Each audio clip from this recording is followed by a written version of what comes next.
El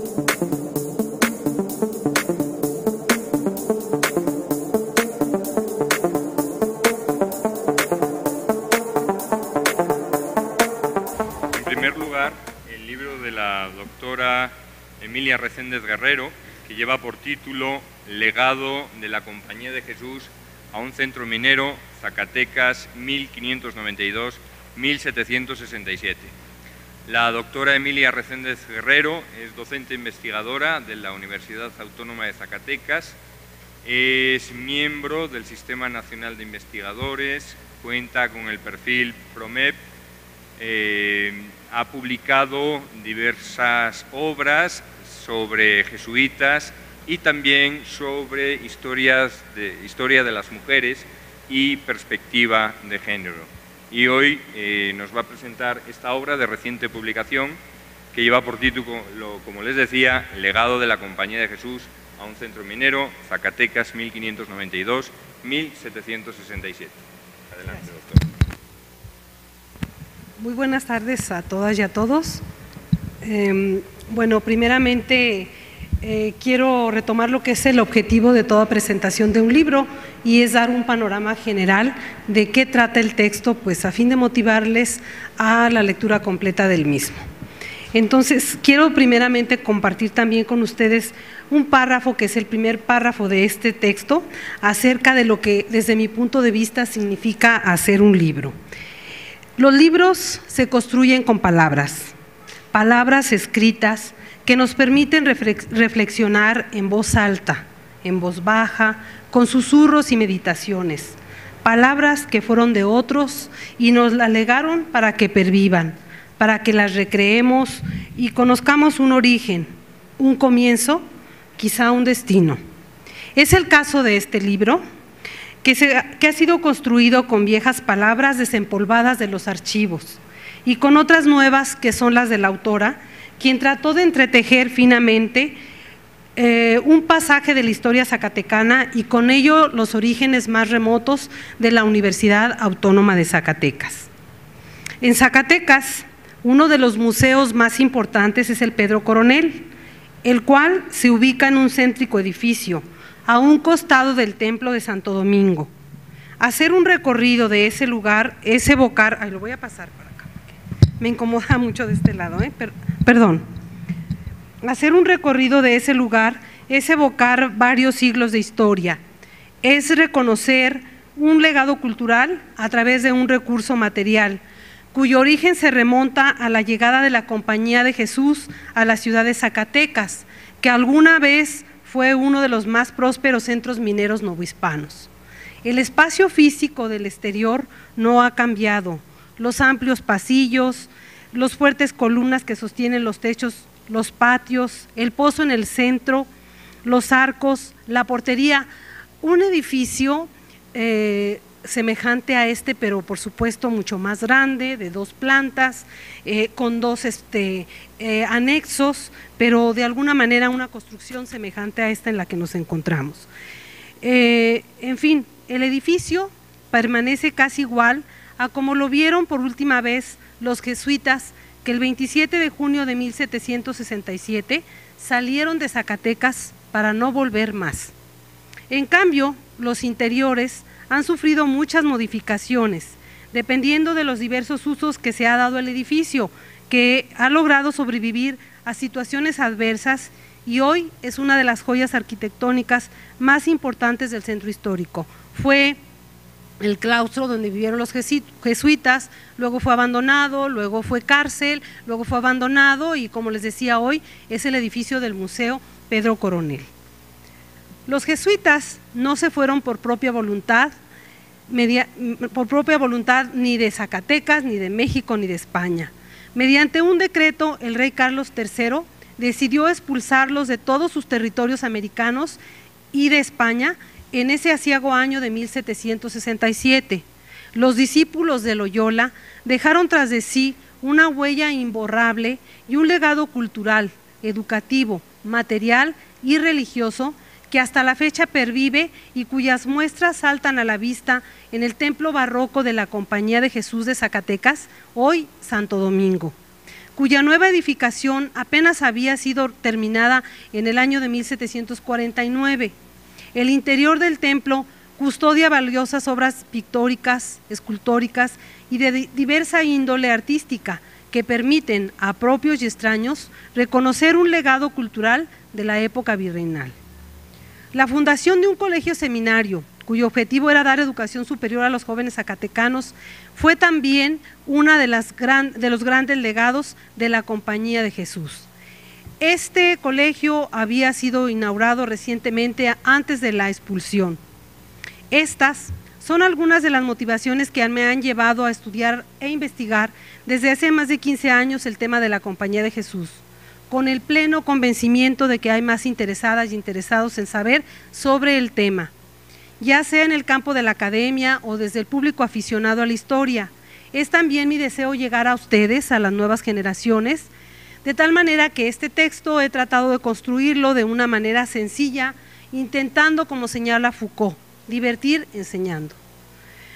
Antes de avanzar en el contenido del libro, les comento que en las andanzas por los archivos, las historiadoras y los historiadores nos encontramos con un sinfín de temas interesantes que nos atrapan.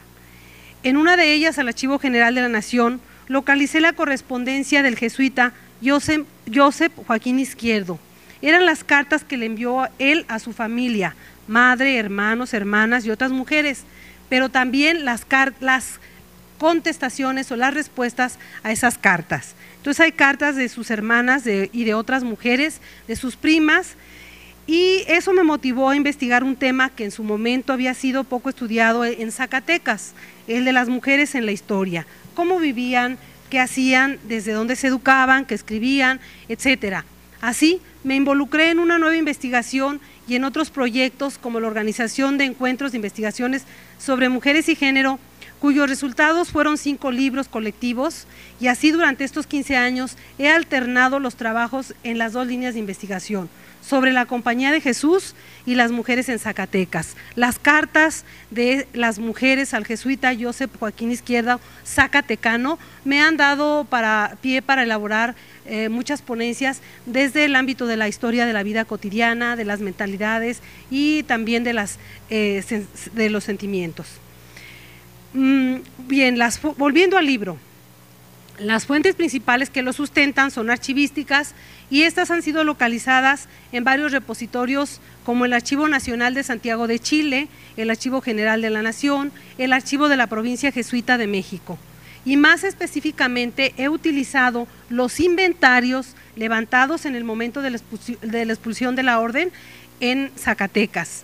Debo señalar que dichas fuentes son tan abundantes y ricas en datos que me han permitido hacer 3 libros sobre el tema. Este es el tercero que, quiero aclarar, es una actualización del primer libro que se publicó, que era titulado La expulsión de la Compañía de Jesús en Zacatecas.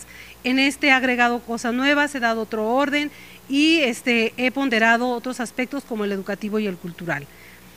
He organizado el texto en 6 capítulos cortos, procurando seguir una secuencia cronológica temática a fin de facilitar la lectura.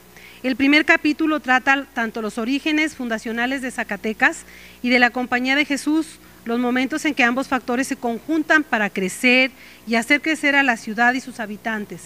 De manera breve, la fundación de la orden, las acciones desplegadas por los jesuitas para mantenerse en el lugar, así como los avatares vividos en los tiempos de fluctuación de la minería. No siempre fueron tiempos de bonanza. El siglo XVII tuvo muchas crisis mineras y esto afectó a la compañía, llegando a tal grado que en algún momento dijeron, nos vamos de Zacatecas.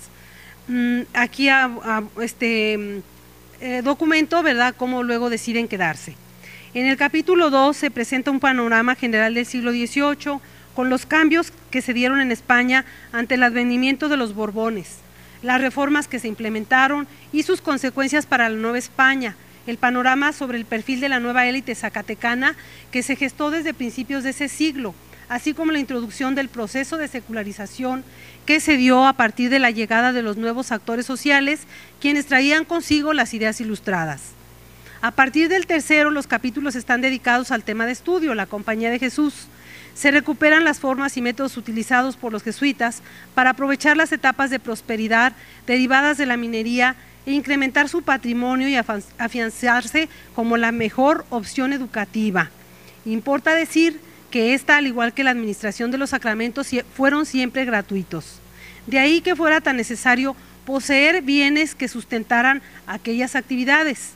Se hace una reconstrucción del edificio donde vivieron, el cual concentraba el tiempo del trabajo pedagógico, también el tiempo privado, el vivido en la intimidad, en los aposentos. En este tercer capítulo hago puesto una descripción de cómo estaba el edificio en el momento de la expulsión y todo lo que ahí se encontró.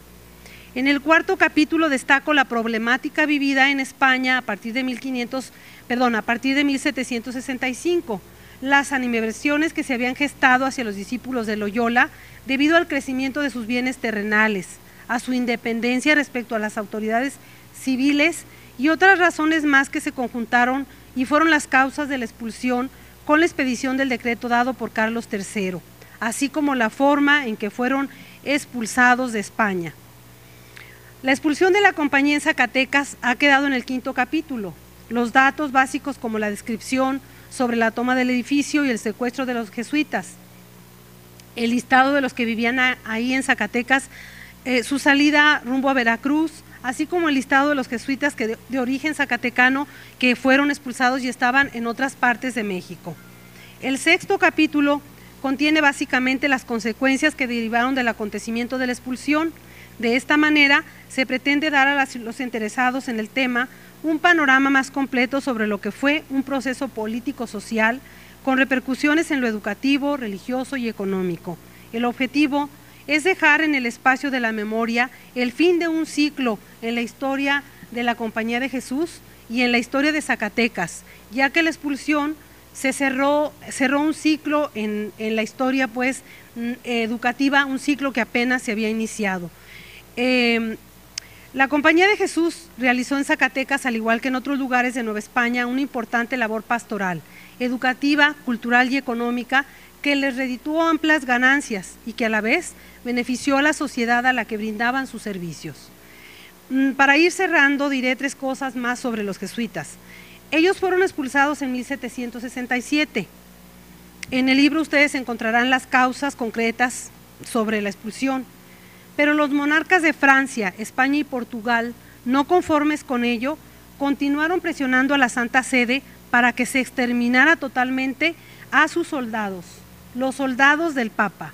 Esos jesuitas aguerridos, ambiguos, tradicionales y modernos, espirituales y a la vez apegados a los bienes materiales, consejeros de reyes por largos periodos y luego denostados. Y ese Papa, Clemente XIV, en el afán de conservar el poder, cedió a las presiones y suprimió la orden en todo el mundo en 1773. Sin embargo, su dictamen no fue aceptado en todas partes. Por ejemplo, Catalina la Grande, emperatriz de Rusia, decidió no acatar la disposición eclesiástica y en sus territorios los integrantes de la Compañía de Jesús siguieron trabajando. Allí se refugiaron muchos de los que vivían en diversas partes de Europa. Por supuesto, la supresión de la orden significó un duro golpe para la Compañía de Jesús, pues de los 23,000 jesuitas que había cuando ocurrió la expulsión, a 15 años de distancia quedaron solo 3,000, dispersos por el mundo, sobreviviendo. ¿Qué pasó con los otros? Pues algunos murieron para mantener el reconocimiento de los monarcas europeos. Otro, llamado Pío VII, decretó en 1814 la restauración de la Compañía de Jesús en el mundo, nuevamente para demostrar al poder civil que el poder eclesiástico seguía vivo y tomaba sus propias decisiones. Para entonces ya solo quedaban en Italia 150 jesuitas. Tan pocos eran que no podían volver a los sitios donde antaño estuvieron. Regresaron a México y a otros lugares del país, mas no a Zacatecas, donde las condiciones y circunstancias habían cambiado. El tema es amplio y da para muchas charlas y muchas polémicas. No es posible abarcarlo todo aquí. Recomiendo ver en los anexos la reseña de los avatares que sufrió el archivo, donde se concentraron todos los papeles de los jesuitas, desde sus fundaciones, su organización, hasta la expulsión y lo que sucedió con sus propiedades y con los jesuitas hasta su embarque al puerto de Veracruz, donde partieron a La Habana, algunos a Cádiz y finalmente a Bolonia y Ferrara en Italia, donde fue su último destino. Así, en esta parte se responde a la pregunta de ¿por qué los documentos fueron a quedar en Chile y no en México? Finalmente, quiero compartir con ustedes la sensación que queda al tener que cerrar una investigación. Hay una paradoja, pues por una parte se siente una alegría interna, satisfacción por develar datos que estaban abandonados, ocultos, olvidados, pero también hay una sensación de inconclusión, de qué hacer con lo que nos quedó en el tintero, la tentación de volver a empezar, de continuar tejiendo y entretejiendo historias interminables. Una quiere decir más, aportar detalles que faltaron, pero ahí ha quedado el impreso y hay que decir, por lo pronto, hasta aquí. Muchas gracias.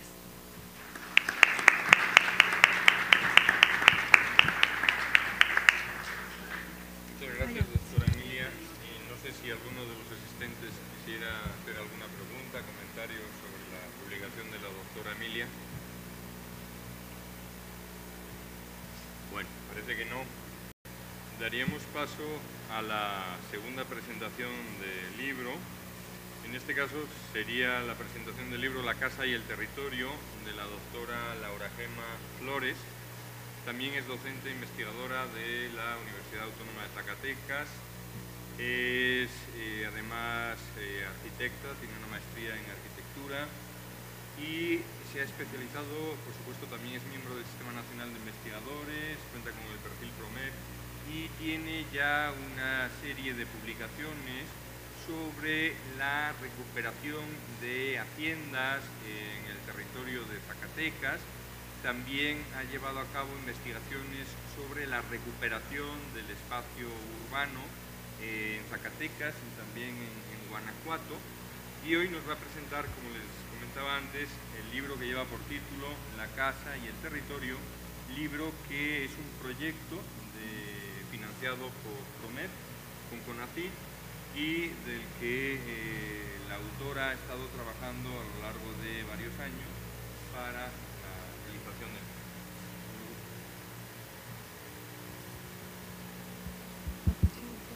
Vamos a ver si funciona. Bueno, muy buenas tardes. Primero que nada quisiera dar las gracias a la Universidad de Guadalajara, Campus Lagos de Moreno.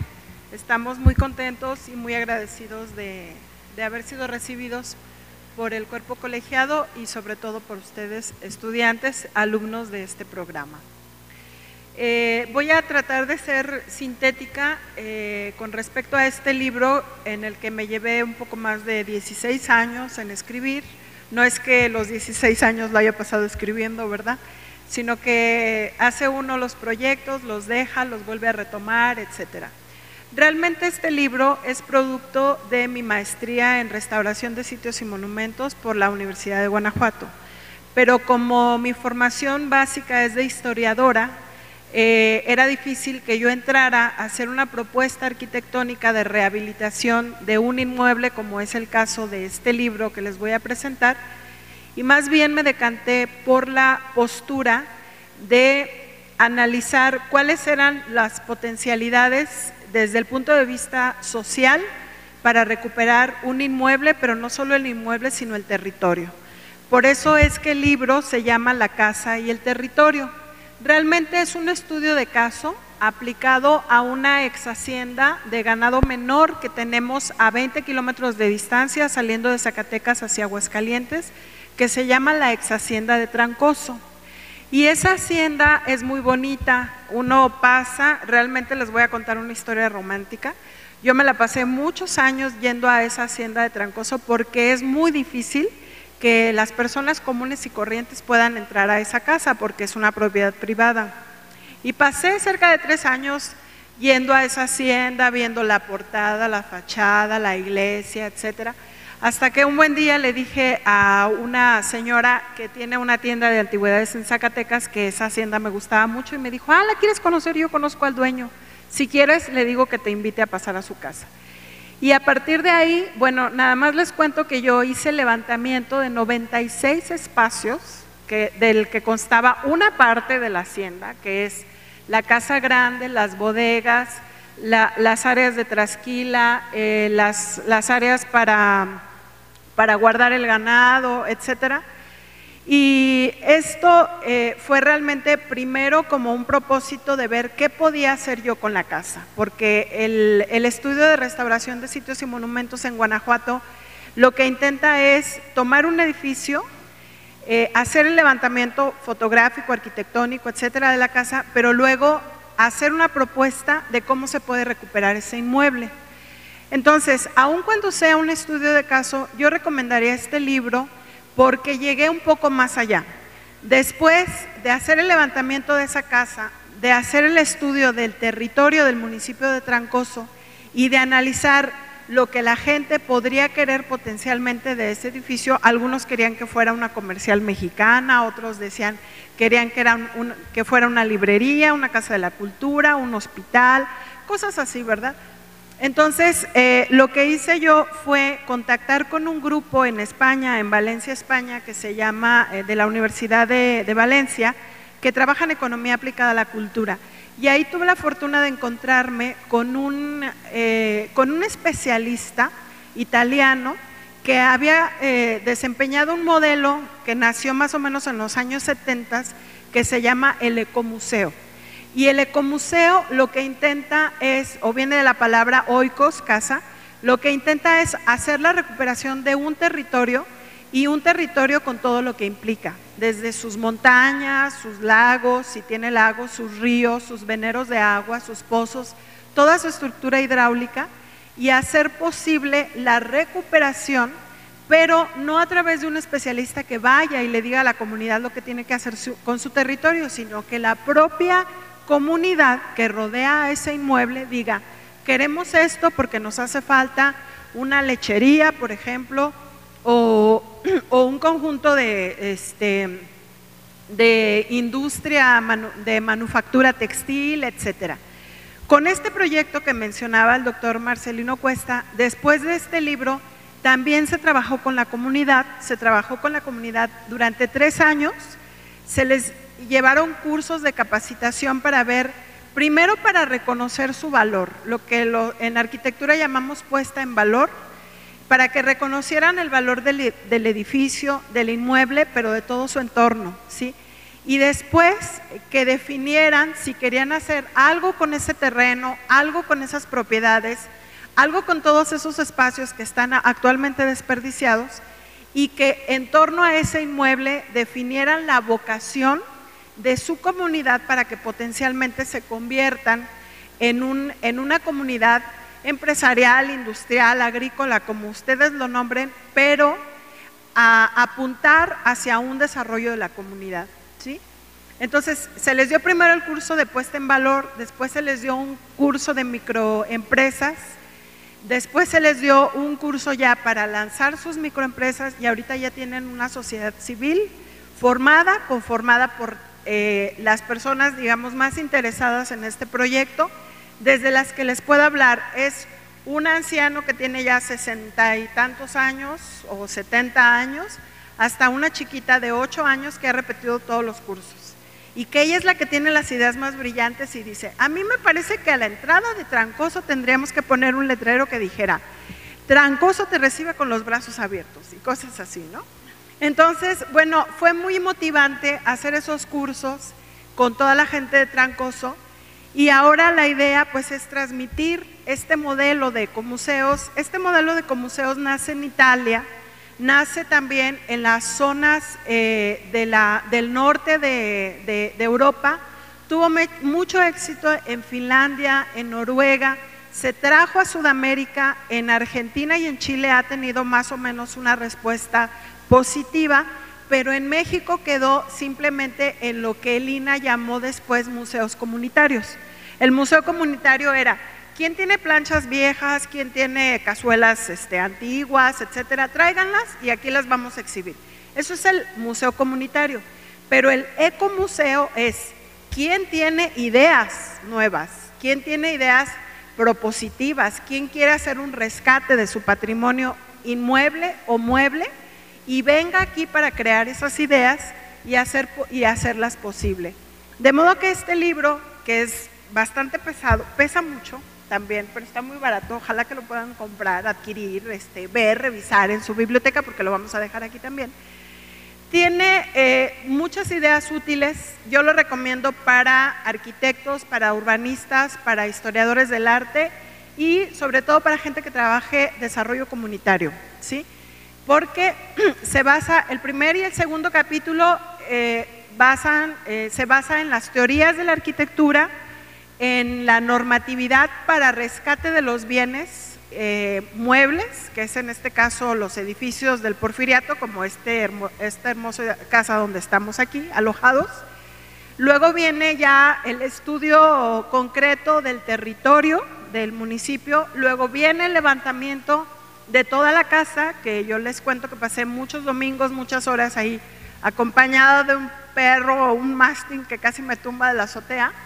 Y después viene ya la parte de las recomendaciones, incluida un plan de desarrollo, un reglamento de construcción que no existe en Trancoso, que ya afortunadamente ustedes sí tienen aquí, porque como es pueblo mágico, pues ya se catalogan las obras, se tienen que cuidar, ya se cuidan entre sí, etcétera. Pero hay pueblos de México, muchísimos pueblos de México, en donde no hay este cuidado para el patrimonio de bien mueble. Así que pues es muy recomendable, si pueden adquirirlo, ojalá, y si le pueden revisar, también. Muchas gracias.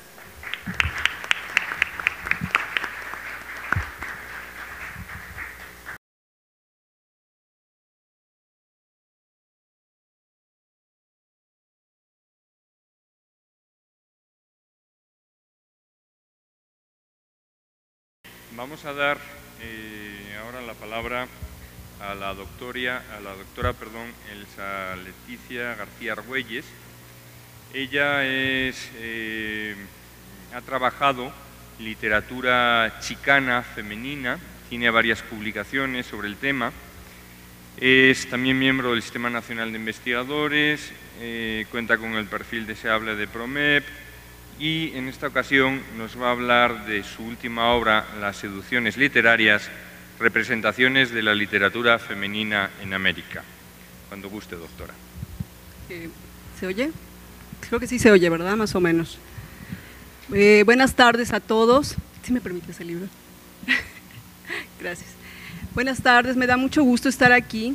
Agradezco mucho la invitación. Estoy un poco pegada al micrófono, no sé si se oye, más o menos. Bien, bueno, quiero decir que esta es la primicia de la presentación del libro, porque tengo programada una presentación en la Semana Cultural en Zacatecas. Pero esta es la primera vez que yo me dirijo a un público y que hago una primera presentación. Entonces eso me da también mucho gusto, el poderlo compartir con ustedes. Bien, pues creo que este libro, para mí, en una primera instancia, que es el que tenemos aquí, es un proyecto que tiene un antes y un después. Yo creo que el trabajo que uno hace y un proyecto de investigación es un diálogo en transcurso, diría yo, porque es un diálogo en principio con uno mismo. En este caso, pues es un diálogo con una serie y una selección muy especial de escritoras, y además también quiere ser, en todo momento, creo yo, lo voy a enfatizar más adelante, un diálogo con el lector. Entonces, en un principio, para mí este proyecto, digo que tiene un antes, porque yo, como comentó el doctor, tiene rato que estoy trabajando, tiene varios años, tengo un poco con el sonido, tiene varios años que estoy trabajando literatura femenina, es decir, literatura escrita por mujeres. De hecho, con mucho gusto encontré el libro aquí, que también mis compañeras tienen, sus trabajos, y este sería el libro anterior que yo publiqué. Yo, bueno, como todos los investigadores, pues ponemos un cariño. Un hijo es como una especie de hijo, perdón, un libro es como una especie de hijo, ¿verdad? Entonces, de alguna forma, la portada, perdón, La portada, el proyecto, el concepto, pues forma parte de uno. Yo la verdad empiezo hablando así y lo hago de una manera un poco abierta, ¿sí? Porque hablar de literatura para mí no es hablar de un objeto de estudio que está lejano, sino que es un objeto de estudio que uno toma entre las manos, ¿no? Que es el libro, el objeto que es el libro, y que de allí pues se van a surgir y se van a desprender historias, personajes, anécdotas, etcétera. Entonces, de alguna manera, este proyecto, digo, tiene un antes, ¿sí? Que es parte de la trayectoria de trabajo que yo he tenido respecto a la crítica literaria y que se ha construido en gran parte a indagar sobre el personaje femenino, sobre la construcción del yo femenino. Y bien, que se sintetiza y se concluye en este momento en este libro, pero que no termina aquí. Como dijo la doctora Emilia, pues uno se queda con ganas de seguir escribiendo, se quedan muchas cosas en el tintero, muchas ideas, pero en mi caso, como hay una pasión literaria por lo que trabajo, pues yo creo que van anexándose otros proyectos, van anexándose otros trabajos, ¿sí? Y que tienen relación con esta preocupación, con esta seducción, con ese trabajo del quehacer literario, de la crítica literaria. Entonces, de alguna forma, este trabajo yo lo veo como una parte de un recorrido propio, personal, íntimo de alguna forma, ¿sí? Por la pasión que hay por el texto literario, pero que continúa, ¿sí? De alguna manera, por eso quise mencionar el texto que trabajé anteriormente, que aquí también hay una continuidad de ese proyecto. El título del libro anterior se llamó Mujeres que cruzan fronteras, estudios sobre literatura chicana femenina.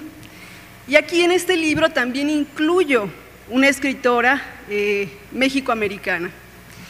Entonces, el título de este libro, que a mí me gustó mucho, y que tiene que ver con varios significados de la palabra seducción, con varios sentidos.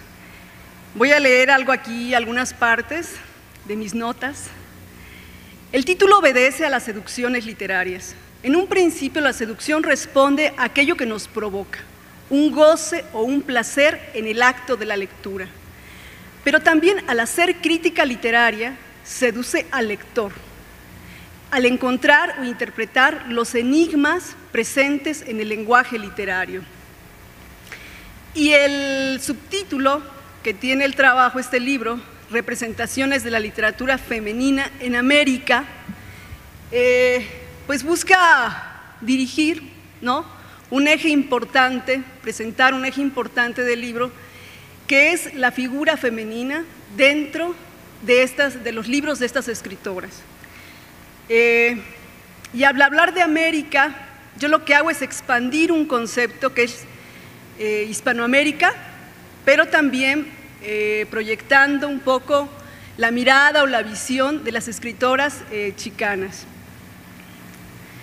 De alguna forma, me parece que también la portada tiene esa intención, ¿no? Yo creo que es un poco la figura o el rostro de mujer que también pretende de alguna manera seducir. Bien, otra idea que me parece importante comentar con ustedes es los lectores. Al principio yo decía que este proyecto pretende ser un diálogo, ¿sí? Pero un diálogo que quiere llegar al lector. Entonces, de alguna forma, bueno, es importante comentar que es un proyecto apoyado por la Secretaría de Educación en Zacatecas. Entonces, en ese sentido, está pensado para los jóvenes.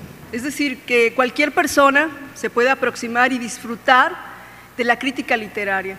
Al mismo tiempo que se puede aproximar a una persona experta o que conoce de literatura, una de las primeras ideas de este texto es disfrutar la lectura y compartir los textos literarios. Bueno, en principio pensé este libro como un encuentro con una interesante y personal selección de escritoras, reconocidas. En este encuentro con la escritura se develan las posturas éticas y estéticas de cada una de las escritoras, así como en relación a la prosa, la poesía y la construcción de personajes femeninos que indagan en la identidad de ser mujer, creando mundos literarios lúdicos, irónicos, dolorosos y otras imágenes del cuerpo femenino, rodeando sus contornos y sus subjetividades. El contenido del libro devela un ejercicio de la crítica literaria realizado con esmero y cariño. Surgen varias interpretaciones que muestran diferentes temas tales como la violencia, el cuerpo femenino, la diferencia, la belleza, la enfermedad, el color de la piel, el cuerpo y lo grotesco, ya sea desde el dolor o el vacío y los sentidos de la palabra, emerge el significado y el símbolo, imágenes del ser mujer en 4 textos literarios que se dan cita en este libro de manera placentera, celebrando el poder de la palabra y la construcción del yo a través de la escritura. Quizás lo que yo puedo compartir ahorita de manera breve también, en el índice, sería un poco acotar qué autoras, ¿verdad?, se incluyen aquí a partir de los títulos. El primer apartado se titula La bitácora de la enfermedad y los males del cuerpo, en Diario del Dolor de María Luisa Puga. El segundo ensayo se titula Las marcas en la piel, etnicidad y políticas minoritarias en The House on Mango Street y Caramelo o puro cuento de Sandra Cisneros. El tercero, La mirada, más allá de los trazos poéticos y pictóricos y la figura femenina en Las musas inquietantes de Cristina Peri Rossi. Y el último ensayo, que se trabaja aquí, se titula El cuerpo textual y las corporalidades fragmentadas en La muerte me da de Cristina Rivera Garza. Bien, este corpus de escritoras pues ha sido una selección, debo decirlo, bastante personal, bastante íntimo por el trabajo que uno realiza, por la entrega que hay al escribirlos, pero creo que es una selección pues muy especial. Bueno, uno podría seguir hablando y hablando de los proyectos, pero aquí se trata un poco de invitarlos a que conozcan el trabajo. Entonces, pues yo también, como la doctora Laura Gema, traje algunos libros, como comentó, y los invito para que compren el libro, para que lo lean. Creo que es un libro muy ameno, muy placentero, ¿sí? Y la idea básica mía, principal, es un poco compartir esta seducción de la palabra, la seducción que han tenido en mí estas escritoras. Yo digo que la palabra seducción tiene algo que ver también con obsesión. ¿Por qué? ¿Por qué precisamente esas, ¿no?, y no otras? Y esta serie de ideas, que yo eslabono entre seducción y obsesión, tiene que ver con una serie de anécdotas que yo creo que las dejo para otro momento. Por ejemplo, cuando yo conocí hace muchos años a María Luisa Puga, en Pátzcuaro, precisamente, una escritora pues muy importante, y de hecho hay un proyecto que estoy trabajando, específicamente sobre esta escritora. Entonces es un poco aquí rescatar, reeditar trabajos en torno a estas importantes y reconocidas escritoras. Bien, bueno, me gustaría concluir mi participación. Les voy a leer un pedacito, bueno, es una cita, de hecho. Ese trabajo no es completamente un trabajo de teoría feminista, por ejemplo, muy diferente al primero. Mi primer trabajo sí tenía que ver mucho con cuál era la postura teórica feminista de las escritoras chicanas. O sea, yo tenía que entender su mundo y entrar a ese mundo que contrastaba y era diferente al de las mexicanas o al de las norteamericanas. Bueno, pero no obstante, yo hago alusión a diferentes teóricos en mi trabajo. Y uno de ellos, que lo hago con mucho cariño también, es Roland Barthes. Entonces voy a concluir un poco porque sería el espíritu de todo el trabajo, aunque hay, como han visto, yo he mencionado muchas palabras importantes. Bueno, esta es una cita de Roland Barthes que hago en uno de mis trabajos. Dice, ¿cómo leer la crítica? Una sola posibilidad, puesto que en este caos soy un lector en segundo grado. Es necesario desplazar mi posición. En lugar de aceptar ser el confidente de ese placer crítico, medio seguro para no lograrlo, puedo, por el contrario, volverme su voyeur. Observo clandestinamente el placer del otro. Entro en la perversión. Ante mis ojos, el comentario se vuelve entonces un texto, una ficción, una envoltura fisurada, perversidad del escritor. Su placer de escribir no tiene función. Doble y triple perversidad del crítico y de su lector, y así al infinito. Entonces, bueno, es una cita entre muchas otras personas con las que yo estoy trabajando y analizando y creando de una manera muy gozosa el texto. No sé cómo estoy en tiempo. Voy a leer nada más un primer párrafo del libro. Este libro es un homenaje a la soledad de los días de ser mujer y de pensar los libros que seducen para reflexionar. Es un ejercicio de lectura inherente a la vida, a mi costumbre de ser yo. Un cuerpo textual que se desarrolla en las búsquedas literarias, que se materializa en la palabra y se desborda en otros significados. Ese encuentro y ocultamiento de sentidos, donde los discursos literarios, al ser diseccionados entre ficciones y posibilidades de un destino, nos proponen caminos a elegir, sin certezas, en medio de espacios ambiguos en la creación de discursos éticos y estéticos. Bueno, pues les agradezco mucho la atención, el estar aquí, escuchar y compartir este proyecto. Buenas tardes. Así soy yo.